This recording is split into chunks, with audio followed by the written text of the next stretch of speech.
Sure niyo. Are you proud of me, Mom? Siyempre, si Mami naghirap, si Daddy lang ang nag-harvest. Sa iyong ngiti, ako'y nahuhumaling. Even though I got 1 medal now. Oo naman, bakit? Hindi biro makakuha ng medal. Ilan kayo? 60 kayo? Nakapikuha ka ng medal? Ibig sabihin, nasa mga more than 50. Kami galing sa recognition ni John Matthew. At happy si Janjan at siyempre si Daddy, si Mami kasi nakasabit ng medalya. Ganda medal mo na, ha? At ngayon, punta kami sa McDo. Anong kami sa McDo?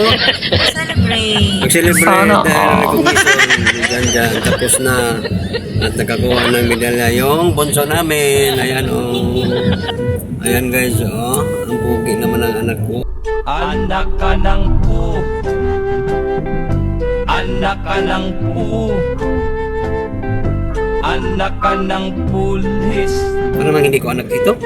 Napakapugi man Yan kamukha ko daw si Janjan Punta kami sa McDo. Okay, tapos na ang recognition.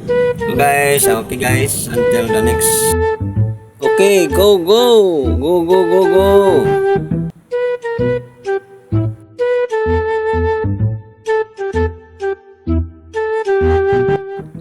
Oops, tika Mami. Dito na tayo sa McDo. Ito Diba sa McDo tayo? Okay. Hindi pala kami sa McDo guys. Doon kami sa Jollibee. Nagbagong isip. Okay, go Mami. Bilisan natin kasi gutom na si Bunso. Bilisan natin Mami kasi nagutom na rin si Daddy. Ayan guys, ito na yung square sa Lancaster. Ayan guys, nakita na namin ang Jollibee guys. Pero hanap na kami guys. Dito kami ng Sibmore magparada.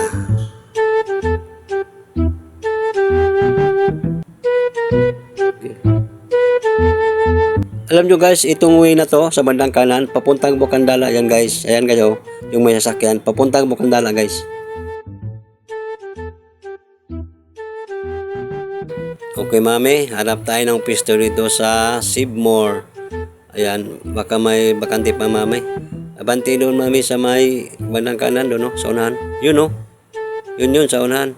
Yan tayo, marami pang bakante dito sa Sibmore. Kunti pa lang yung customer. Okay guys, maraming salamat sa pagsama nyo sa aming itong vlog na to. Salamat guys, until the next